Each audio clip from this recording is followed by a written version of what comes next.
الشیطان الرجیم بسم اللہ الرحمن الرحیم فلما جاوزہ هو والذین آمنوا معہ، پھر جب طالوت اور وہ لوگ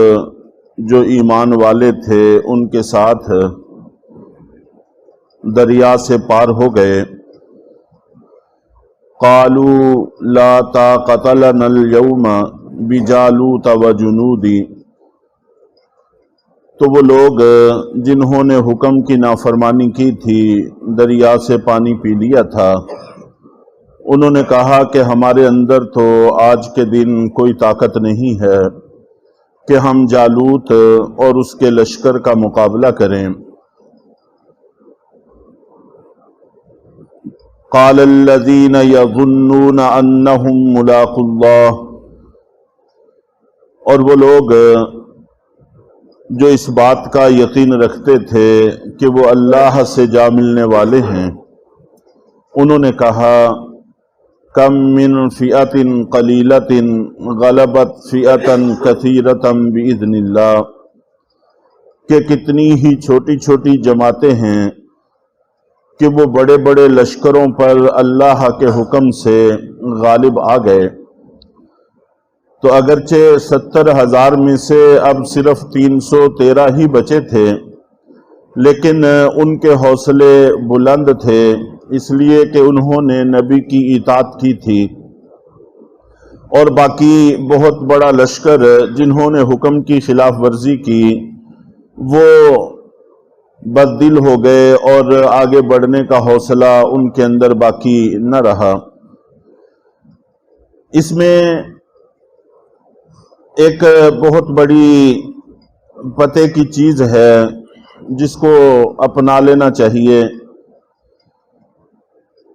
کہ پانی ایک حلال اور طیب پاک چیز ہے، پیاس بھی لگی ہوئی ہے، تو ایسے میں جب امیر پانی کے استعمال سے منع کرے تو عام طور پر حکم کی خلاف ورزی اور چم گوئیاں اور اعتراض اس قسم کے معاملات پیش آتے ہیں۔ تو اپنے سربراہ پر اعتماد ہونا چاہیے، بھروسہ ہونا چاہیے۔ اگر وہ کسی ایسی چیز سے منع کرتا ہے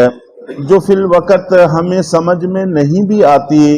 ہمارا ذہن اس کو قبول نہیں بھی کرتا، تب بھی انسان کو چاہیے کہ خوش دلی سے اس پر عمل کر لے اور نتائج کو اللہ پر چھوڑ دے، اور اس پر کسی طور پر بھی اعتراض نہ کرے۔ عام طور پر اعتراض ایک ایسی چیز ہے کہ جس کی وجہ سے بڑی خیروں سے انسان محروم ہو جاتا ہے، اور ہم اپنے معاملات میں دیکھتے ہیں کہ بات بات پر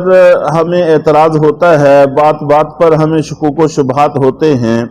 بھی دیکھیں یہ بھی کوئی ایسی چیز تھی منع کرنے کی، اس سے کیوں روکا گیا؟ اور جنگی حالات میں تو اس کی بارہا دفعہ ضرورت پڑتی ہے، اور یہ اللہ کی طرف سے باقاعدہ طور پر اللہ کے انبیاء کرام بھی ایسا کرتے آئے ہیں۔ ایک موقع پر عبداللہ بن ابی رئیس المنافقین، اس نے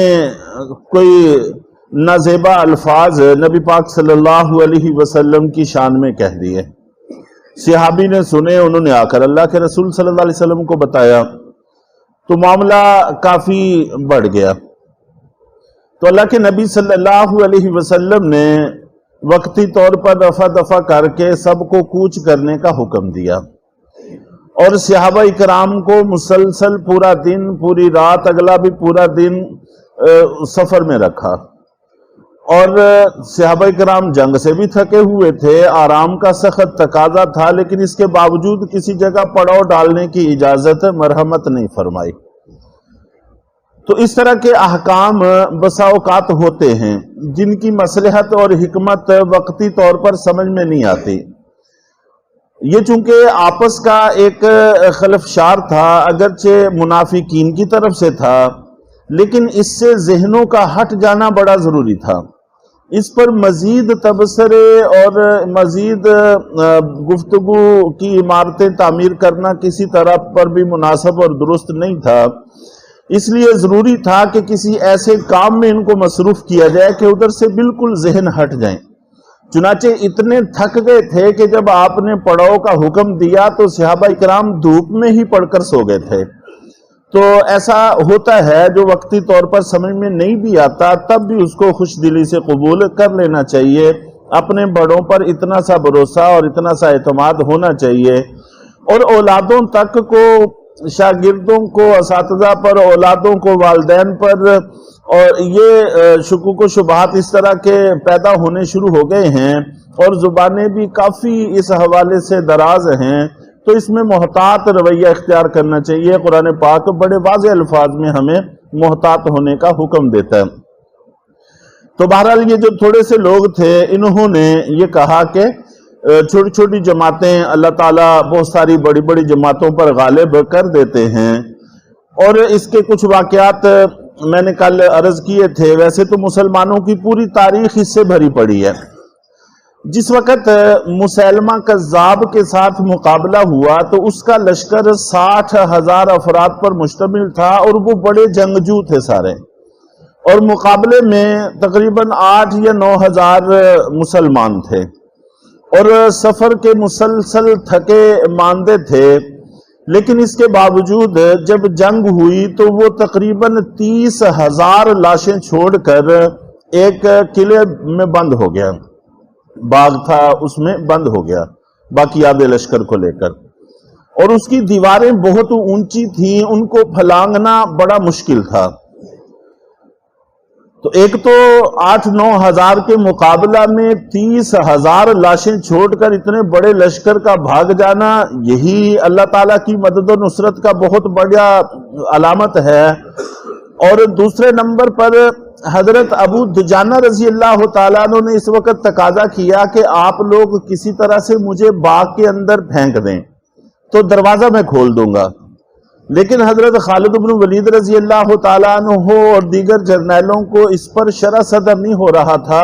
کہ ہم آپ کو ہلاکت میں کیسے ڈال دیں، لیکن ان کے مسلسل اصرار نے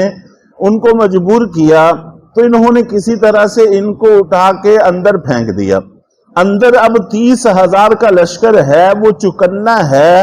اور دروازوں پر پہرے بھی موجود ہیں، لیکن یہ گئے اور تنے تنہا نے 30,000 کا مقابلہ کیا اور جا کر دروازہ کھول دیا۔ زخمی ہوئے، شہید ہوئے، سارا کچھ ہوا، لیکن دروازہ کھول دیا۔ تو یہ بھی دیکھیں، ایک فرد نے اتنی بڑی فوج کے اندر جا کر دروازہ کھول دیا، تو یہ اللہ کی مدد و نصرت کا کتنا بڑا علامت ہے۔ تو اس کے بعد مسلمانوں کا لشکر اندر داخل ہوا اور اللہ تعالیٰ نے فتح عطا فرمائی، اور وہ پورا کا پورا لشکر صفحہ ہستی سے مٹا دیا گیا۔ تو ایسے واقعات مسلمانوں کی تاریخ میں کم نہیں ہیں۔ چنانچہ یہاں پر بھی جب 1,00,000 کا لشکر تھا اور مسلمان 313 تھے اور کمزور اور نحیف تھے، جو ان کا سربراہ جالوت تھا اس نے کہا کہ ان کو تو میں تنہا کافی ہوں، اور وہ آگے آیا اور اس نے مبارزت کی۔ پہلے جنگیں ایسی ہی ہوتی تھیں کہ صف آرا ہو جاتے تھے